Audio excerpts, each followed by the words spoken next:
unusual Sunday night video. I went to a Better Angels debate today in Rockville, Maryland, and I did speak. I didn't really record my own speech.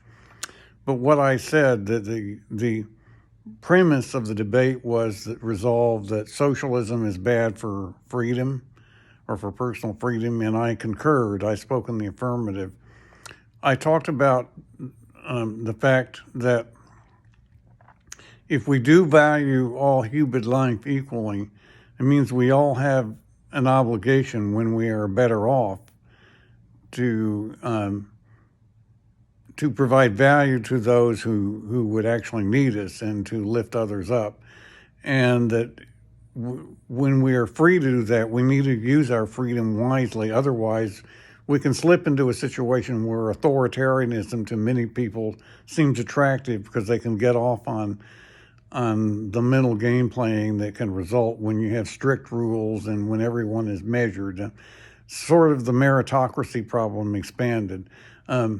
The way you provide value for other people, you learn that in the family first, and that's one of the reasons why dating and socialization and why the gender and sexuality issues were so problematical in the past, because they were perceived as getting in the way of people learning to take care of others in a family environment. And that spreads out to the community. And then you got beyond the community, there is a need to reach across to people that are very different from you. And a lot of times it's the external political system that has to resolve differences between groups that does that. And then a lot of times the tension among groups creates contradictions in your own considering of how you should behave when you're under a lot of pressure to take care of your own, and where the decisions you make, or at least the possibility you can make one choice or another and are inclined to do so, can have indirect implications on other people. I could have brought in the issue that the free speech, the kind of speech I do, has a way of, because I don't really join other organizations and support them very much. If too many people did that, you would hollow out activism and hollow out the middle, and that may be what's happening. Activism is nonprofits want to draw more people in and see them demonstrating and joining them, supporting them, rather than just simply talking. So that's part of the problem.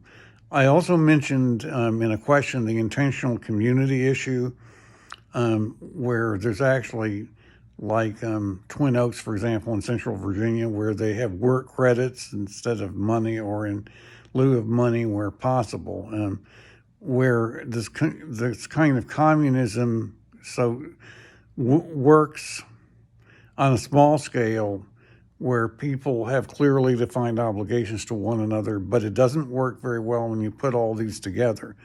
That was just something I mentioned, the intentional community issue. But that's what I said today when I gave a chance to give a speech under the 4-minute mark. Thanks.